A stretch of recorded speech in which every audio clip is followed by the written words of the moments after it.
Hello everyone. Last lecture में हमने जो स्पीकर ऑफ लोकसभा है उनसे रिलेटेड करंट टॉपिक डिस्कस करा था। आज हम इलेक्शन कमीशन ऑफ इंडिया से रिलेटेड करंट जो इशू है उससे रिलेटेड जो स्टैटिक पोर्शन है वो डिस्कस करने वाले हैं। तो सबसे पहले जैसा कि हमें पता है कि न्यूज़ में इनके लिए इम्पीचमेंट करा गया है का प्रोसेस मतलब लाया गया है, रिमूवल जो ऑर्डर है वो लाया गया है, तो उससे रिलेटेड हम देख लेते हैं। तो सबसे पहले अगर हम इलेक्शन कमीशन ऑफ इंडिया की बात करें तो आर्टिकल जो 324 है कॉन्स्टिट्यूशन ऑफ इंडिया का, उसमें ये बोला गया है कि आर्टिकल 324 के अकॉर्डिंग पार्लियामेंट के, स्टेट लेजिस्लेचर के, प्रेसिडेंट के, वाइस प्रेसिडेंट के, इन सब के इलेक्शंस है वो इलेक्शन कमीशन ऑफ इंडिया करवाएगा। अब इलेक्शन कमीशन ऑफ इंडिया किन के इलेक्शन नहीं कराएगा, तो पंचायती राज और म्यूनसिपैलिटीज़ के इलेक्शन नहीं कराएगा। उसके लिए अलग से स्टेट इलेक्शन कमीशन बना हुआ है, वो कराएंगे। उसके बाद में आर्टिकल 324 में कंपोजिशन बताया गया है। कंपोजिशन में एक तो इलेक्शन कमीशन ऑफ इंडिया है, कंपोजिशन में एक तो चीफ इलेक्शन कमिश्नर है, प्लस में अदर मेंबर है जो कि प्रेसिडेंट टाइम टू टाइम मतलब जब भी उनको ऐसे ज़रूरी लगे तब उनको कम या ज़्यादा कर सकते हैं। ठीक है। अब आजकल क्या है कि सिर्फ इतना आर्टिकल इनफ नहीं है, आर्टिकल 324 इनफ नहीं है, इसमें आगे 1, 2, 3 वैसे डिवीज़न में भी पूछते हैं। तो आप बताना कि आर्टिकल 324 के कौन से पार्ट में कंपोजिशन की बात कही गई है। ठीक है। तो article 324 composition, chief election commissioner और प्लस में अदर मेंबर, और कम ज़्यादा करने का अधिकार किसको, प्रेसिडेंट को। ठीक है। अब इनकी अपॉइंटमेंट प्रेसिडेंट के द्वारा की जाती हैं, और एक्चुअल में कॉन्स्टिट्यूशन में ये है कि एक कमेटी होती है जो कि हेडेड बाय प्राइम मिनिस्टर, और उनकी रिकमेंडेशन पे प्रेसिडेंट उनको इलेक्ट करते हैं। अब ये है कि अब जो कंसंट्रेशन है, अगर कोई रीजनल कमिश्नर को अपॉइंट किया जाता है प्रेसिडेंट के द्वारा, तो इसमें जो चीफ इलेक्शन कमिश्नर है उनकी कंसंट्रेशन ज़रूरी होता है, उनसे कंसल्ट करके ही करते हैं। उसके बाद में कंडीशन एंड सर्विस एंड जो भी टेन्योर है वो प्रेसिडेंट के द्वारा इनका डिटरमाइन किया जाता है। 1950 से लेकर 15 अक्टूबर 1989 तक जो सिंगल मेंबर के रूप में काम कर रहा था अपना इलेक्शन कमीशन ऑफ इंडिया, लेकिन 1989 से लेकर 1989 में 2 मेंबर्स और मतलब अपॉइंट किए गए थे। उसके पीछे रीज़न ये था कि जो 1961 का जो कॉन्स्टिट्यूशन अमेंडमेंट एक्ट आया था, और उसके अकॉर्डिंग जो वोट कास्ट करने की जो उम्र थी वो 21 से घटाकर 18 कर दी थी, तो इन पे काम का बर्डन बढ़ गया था। तो ये ना MCQ में पूछ सकते हैं, प्री में बहुत इंपॉर्टेंट है। तो एक बार फिर से हम देख लेते हैं। 1950 से लेकर 1989 तक सिंगल मेंबर था। 1989 में 2 मेंबर बढ़ाए गए क्योंकि एज थी वो 21 से 18 करेगी, तो काम बढ़ गया था। और उसके बाद में वापस से 2 मेंबर पोस्ट है वो 1990 में अबोलिश कर दी थी। उसके बाद में 1993 में वापस से 2 मेंबर को ऐड कर दिया गया, और 1993 से लेकर अभी तक ना ये मल्टी मेंबर बॉडी है। अब 1993 में कुछ और भी आया था, तो आपको बताना है कि 1993 में क्या आया था। ये जुडिशरी से रिलेटेड है, तो इसके बारे में आप कमेंट में बता सकते हैं। उसके बाद में है कि all 3 member have equal power, सारे जो 3 मेंबर उनके पास इक्वल पावर है, किन किन में, सैलरी में, अलाउंसेज में, और दूसरे जो भी प्री रिक्विजिट्स होते हैं उनमें। और अगर ओपिनियन का डिफरेंस आ जाए तो इसका डिसीजन ना मेजोरिटी के आधार पे किया जाता है। टर्म देख लेते हैं। टर्म या तो 6 ईयर होगा या 65 एज अगर इनकी हो गई है, तो फिर इन दोनों में से अगर कोई भी एक फुलफिल होता है तो उतने वक्त तक। इंडिपेंडेंस, जैसा कि हमें पता है कि जो भी कॉन्स्टिट्यूशनल पोस्ट होती है उनकी इंडिपेंडेंस में सबसे पहला पॉइंट यही होता है, सिक्योरिटी ऑफ टेन्योर। और इनको हटाने की जो प्रोसेस है, एक्चुअली में यही हमारा मेन टॉपिक है, क्योंकि अभी जो ज्ञानेश कुमार हैं हमारे चीफ इलेक्शन कमिश्नर, उनको ही हटाने का और रिमूवल ऑर्डर आया है। तो ये रिमूवल प्रोसेस ही हमारे लिए इम्पोर्टेंट है, इसीलिए पूरा ये हम पढ़ रहे हैं। तो जो भी जजेस ऑफ सुप्रीम कोर्ट है, याद रखना जजेस of supreme court, not chief justice of supreme court, क्योंकि अगर ऐसा कन्फ्यूज़न के लिए दे सकते हैं कि इनको उसी प्रक्रिया से हटाया जा सकता है जैसे मुख्य न्यायाधीश को, नहीं, जज ऑफ सुप्रीम कोर्ट जो है उनको हटाने की प्रोसेस है उनके आधार पे। एक रेजुलेशन है जो कि स्पेशल मेजोरिटी से ही पास किया जाएगा। ग्राउंड क्या है, या तो मिसबिहेवियर हो या इनकैपेसिटी हो।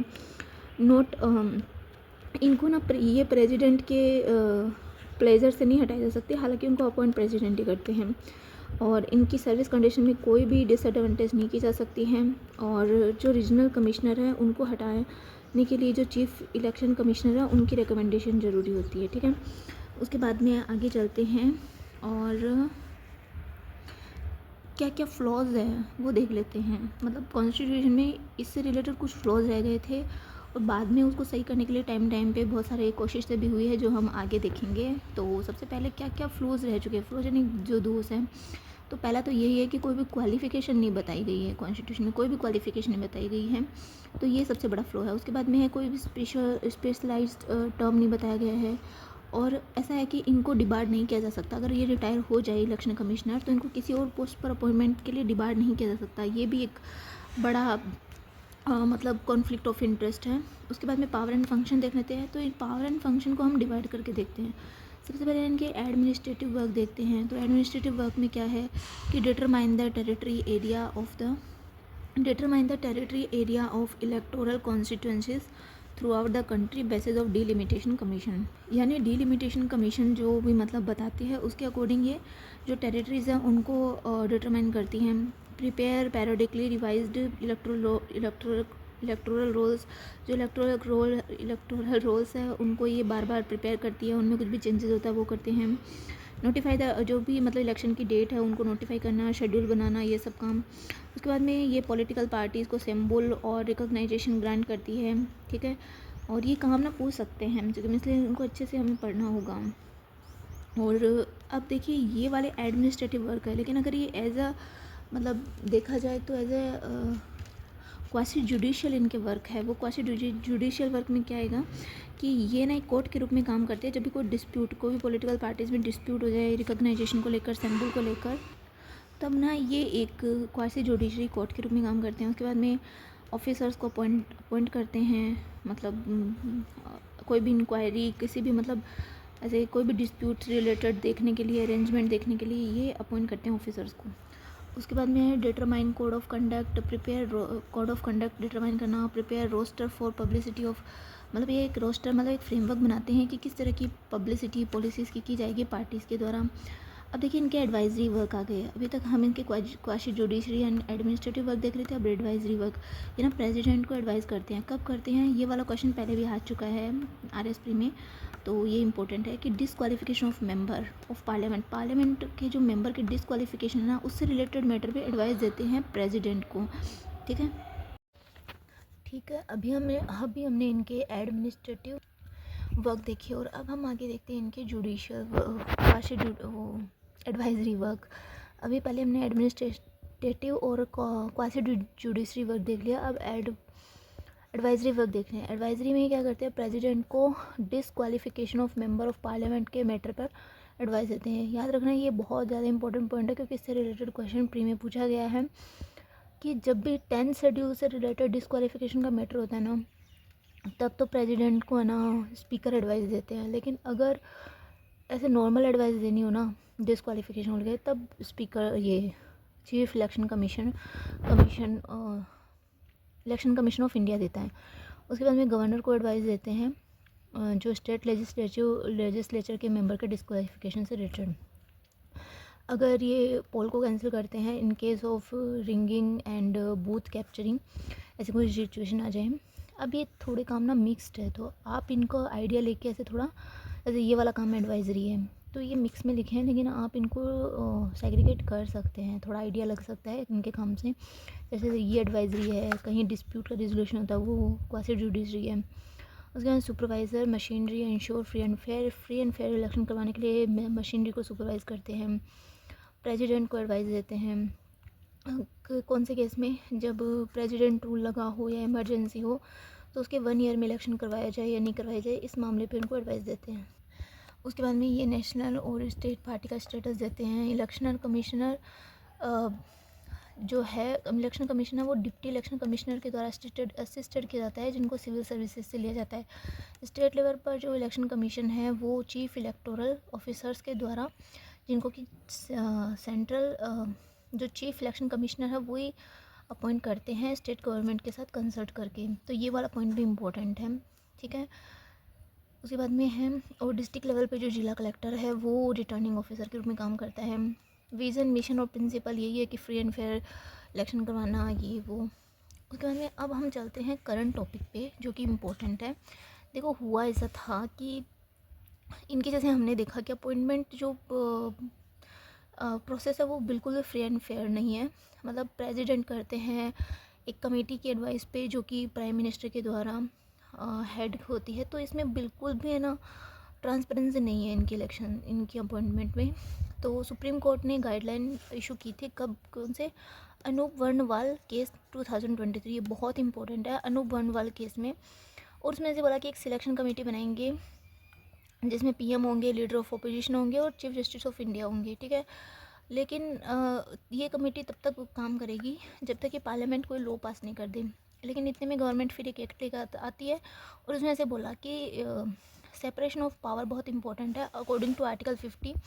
तो उसके अकॉर्डिंग ना हम जुडिशरी को ना अपॉइंटमेंट प्रोसेस में नहीं आने दे सकते। तो पीएम होंगे, लीडर ऑफ अपोजिशन होंगे और यूनियन कैबिनेट मिनिस्टर होगा जिसको कि पीएम नॉमिनेट करेंगे। तो यहाँ तो ट्रांसपेरेंसी की बिल्कुल ही बैंड बज गई है, क्योंकि पीएम है, लीडर ऑफ अपोजिशन और यूनियन कैबिनेट है जिनको ही पीएम करेंगे। तो मेजोरिटी वोट हमें पता है गवर्नमेंट के पास ही होगा। तो वो का वही सिस्टम हो गया जो पहले था।